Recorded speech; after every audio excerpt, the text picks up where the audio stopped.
یہ کیا کیا تو نے؟ وہ آدمی چیخا جس کے ہاتھ سے ریوالور چھینا گیا تھا۔ پھر وہ فائر کرنے والے کو ایک طرف دھکیل کر تیزی سے آگے بڑھا۔ چٹان کے سرے سے آ کر اس نے نیچے دیکھا۔ اسے عمران کی ٹانگیں دکھائی دی، باقی جسم ایک بڑے سے پتھر کی اوٹ میں تھا۔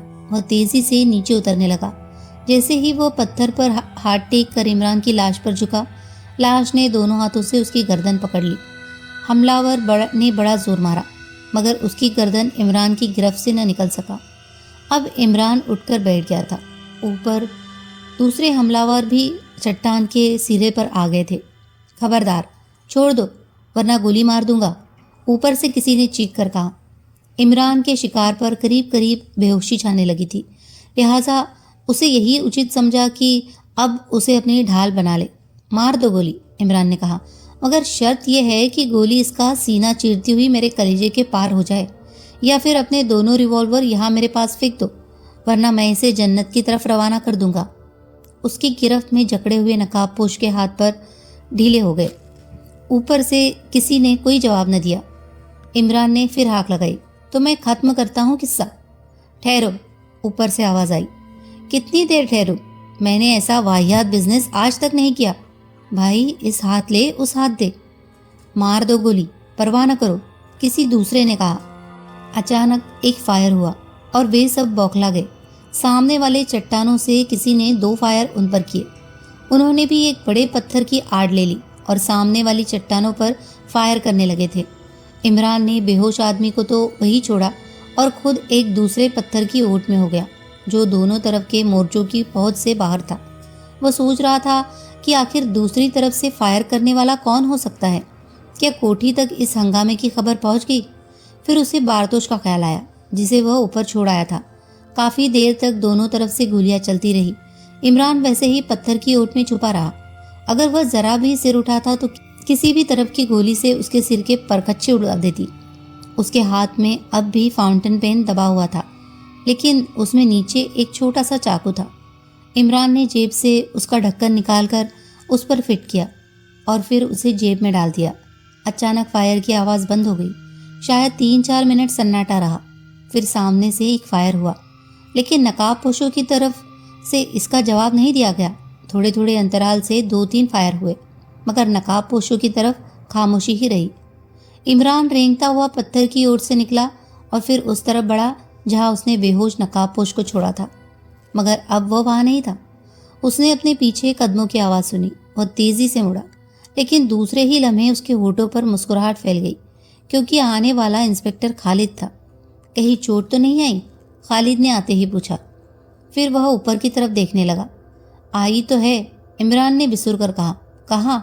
جواب میں عمران نے سینے پر ہاتھ رکھتے ہوئے کہا، یہاں، کیونکہ مقابلہ چند پردہ نشین عورتوں سے تھا۔ خالد ہنستا ہوا اوپر سے چڑھنے لگا۔ عمران اس کے پیچھے تھا۔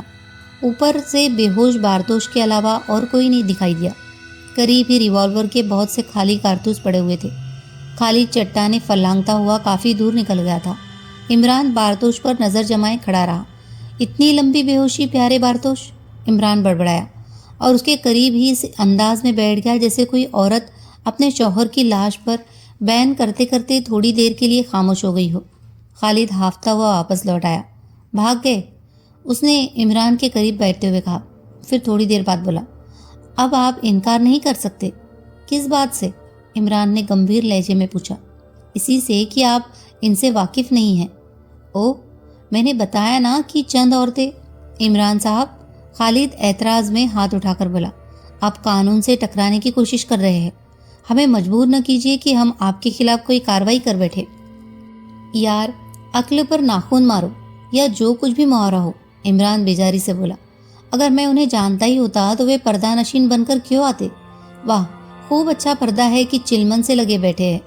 خالد کسی سوچ میں پڑ گیا۔ تم یہاں تک پہنچے کس طرح؟ عمران نے پوچھا۔ آپ کی تلاش میں کوٹھی کی طرف گیا تھا، وہاں معلوم ہوا کہ آپ ادھر آئے ہیں۔ یہاں آیا تو یہ معاملہ پیش آیا، مجبوراً مجھے بھی گولیاں چلانی پڑی۔ شکریہ، عمران نے سنجیدگی سے کہا، لیکن ایک بات سمجھ میں نہیں آئی۔ کیا؟ خالد اس سے گھرنے لگا۔ کوٹھی یہاں سے بہت فاصلے پر نہیں ہے کہ وہاں تک فائروں کی آواز نہ پہنچی ہوگی؟ ضرور پہنچی ہوگی، لیکن پھر بھی کوئی ادھر نہ آیا. حیرت کی بات ہے یا نہیں؟ ہے تو، خالد بولا اور اسے سندے کی نظروں سے دیکھنے لگا. بارتوش 2-3 بار ہلکے سے ہلا اور پھر ہڑبڑا کر اٹھ بیٹھا. چاروں طرف پھٹی پھٹی آنکھوں سے دیکھ کر اس نے آنکھیں ملنی شروع کر دی. پھر اچھل کر کھڑا ہو گیا. وہ لوگ، وہ عمران کی طرف دیکھ کر ہکلایا. وہ لوگ ساری بوٹیاں لے کر چلے گئے، عمران نے گمبھیر لہجے میں کہا. پھر اٹھتا ہوا بولا، اب ہمیں واپس چلنا چاہیے. وہ کوٹھی کی طرف چل پڑے. بارتوش سہارے کے لیے عمران کے کندھے پر ہاتھ رکھے لنگڑاتا ہوا چل رہا تھا. انہیں کیا ہوا ہے؟ خالد نے پوچھا. انہیں بھوٹی ہو گیا تھا، عمران بولا. کوٹھی کے قریب پہنچ کر عمران اپنے نتھونے اس طرح سے کھوڑنے لگا جیسے کچھ سونگھنے کی کوشش کر رہا ہو. پھر وہ اچانک چلتے چلتے رک کر خالد کی طرف مڑا. کیا آپ ہی کسی قسم کی بو محسوس کر رہے ہیں؟ اس نے پوچھا. ہاں، محسوس تو کر رہا ہوں. کچھ میٹھی میٹھی سی بو. شاید یہ سڑتے ہوئے شہتوتوں کی بو ہے. ہرگز نہیں. وہ کوٹھی کی طرف بڑھتا ہوا چلا گیا. پھر سے دروازے میں داخل ہوتے ہی دوبارہ اچھل کر باہر آ گیا. اتنے میں خالد اور بارتوش بھی اس کے قریب پہنچ گئے. کیا بات ہے؟ خالد نے گھبرائے ہوئے لہجے میں پوچھا. اندر کچھ گڑبڑ ضرور ہے، عمران آہستہ سے بولا. نہیں، اندر مت جاؤ. سنتھیلک گیس بھری ہوئی ہے. یہ میٹھی میٹھی سی بو اسی کی ہے. سنتھیلک گیس؟ خالد بڑبڑایا. یہ کیا بلا ہے؟ ذہن کو کچھ دیر کے لیے سن کر دینے والی گیس. میرا خیال ہے کہ اندر کوئی بھی ہوش میں نہ ہوگا، عمران بولا. اچانک انہوں نے ایک چیخ سنی اور ساتھ ہی کرنل ڈکسن عمارت کے پچھلے دروازے سے اچھل کر نیچے آ رہا تھا. وہ بے چینی سے اپنا ہاتھ پیر پٹک رہا تھا. اس کا چہرہ سرخ ہو گیا تھا اور آنکھوں اور ناک سے پانی بہہ رہا تھا. خالد نے اسے کچھ پوچھنا چاہا لیکن عمران جلدی سے ہاتھ اٹھا کر بولا. کچھ پوچھنے کا وقت نہیں ہے. ہمیں اندر والوں کے لیے کچھ کرنا ہوگا ورنہ ممکن ہے کہ ان میں سے کوئی مر ہی جائے. پھر اس نے بارتوش کو وہی ٹھہرنے کو کہا اور خالد کو اپنے پیچھے آنے کا اشارہ کر کے بے تحاشا دوڑنے لگا. وہ دونوں چکر کاٹ کر کوٹھی کے باہر برآمدے میں آئے. یہاں بو اور زیادہ تیز تھی. عمران نے اپنی ناک دبائی اور تیر کی طرح اندر گھستا ہوا چلا گیا. خالد نے بھی اس کا پیچھا کیا. تھوڑی دور چلنے کے بعد اس کا دم گھٹنے لگا. وہ پلٹنے کے بارے میں سوچ ہی رہا تھا کہ اس نے عمران کو دیکھا جو کسی کو پیٹھ پر لادے واپس آ رہا تھا.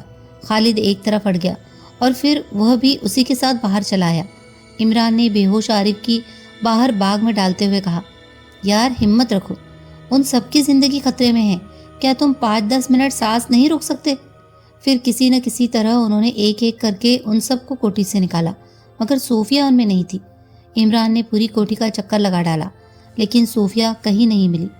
انہیں ہوش میں لانے اور کوٹھی کا واتاورن صاف ہونے میں قریباً 2 گھنٹے لگ گئے. ان میں سے کسی نے بھی کوئی ڈھنگ کی بات نہیں بتائی. کسی کو اس کا احساس نہیں ہو سکا کہ وہ سب کیوں اور کس طرح ہوا. عمران صاحب، خالد بڑے غصے میں بولا، پانی سر سے اونچا ہو چکا ہے. اب آپ کو بتانا ہی پڑے گا. یہ واقعہ اتنا بھی پیچیدہ نہیں ہے کہ میں کچھ سمجھ نہ سکوں. آخر کرنل کی صاحبزادی کہاں غائب ہو گئی؟ اگر تم سمجھ گئے ہو تو مجھے بتا دو. میں تو کچھ نہیں جانتا، عمران نے امید کے خلاف بڑے خشک لہجے میں کہا.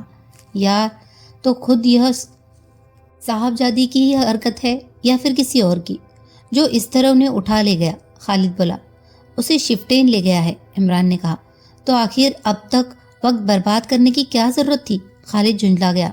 وقت کی بربادی سے تمہارا کیا مطلب ہے؟ عمران نے خشک لہجے میں پوچھا.